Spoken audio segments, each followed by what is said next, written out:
লাদাখে চীনের দখলদারির দাবি, ভারতের বিদেশ মন্ত্রকের সেই দাবি স্বীকার। প্রতিবেশের প্রতি কঠোর মনোভাবের দাবি করে আসা মোদী সরকারের দাবি আসলে ঢক্কানিনাদ।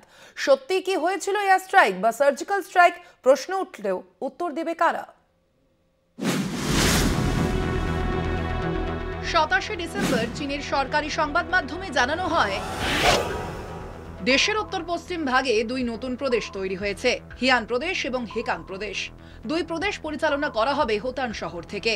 চীনা কমিউনিস্ট পার্টি এবং স্টেট কাউন্সিলও নতুন প্রদেশের অনুমোদন দিয়েছে বলে দাবি করা হয়েছে। চীনের দাবি করা এই দুই প্রদেশের মধ্যে পড়ছে লাদাখের কিছু অংশ। 2020 সালে এলএসি পার করে ভারতীয় ভূখণ্ডের লাদাখের বেশ কিছু এলাকায় অনুপ্রবেশের অভিযোগ ওঠে চীনের বিরুদ্ধে। 15 জুন গালওয়ানে চীনা ফৌজের হামলায় নিহত হন 20 জন ভারতীয় সেনা। পাল্টা হামলায় বেশ কিছু চীনা সেনারও প্রাণ যায়। দাবি করা হয়, চীনের এলাকায় ঢুকে চীনা সেনাদের মেরে এসেছে ভারতীয় সেনা। সার্জিক্যাল স্ট্রাইকের এই দাবি করে বারবার নিজের কোলে ঝোল টানার চেষ্টা করে মোদী সরকার, কিন্তু আদতে যে সেই দাবি অন্তঃসার শূন্য তার প্রমাণই মিলল চীনের ঘোষণায়। পাক সেনার সীমান্তে বারবার সক্রিয়তা বাড়াবার বিরোধিতায় বালাকোট এয়ার স্ট্রাইকের দাবি তোলে মোদী সরকার।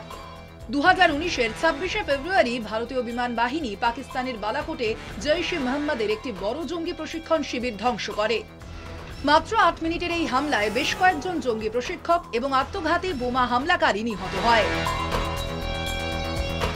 একের পর এক প্রতিবেশীদের প্রতি কঠোর মনোভাবের তালিকা তৈরি করে মোদী সরকার এভাবেই প্রধানমন্ত্রীর শক্তিশালী পদক্ষেপের আত্মপ্রচার চালিয়ে যায়। কিন্তু সেই প্রচার যে আসলে ফাঁকা বুলি, ঢক্কানিনাদ, তা প্রমাণ করে খোদ স্বরাষ্ট্রমন্ত্রকই স্বীকার করল চীনের দখলদারির কথা। কলকাতা টিভি।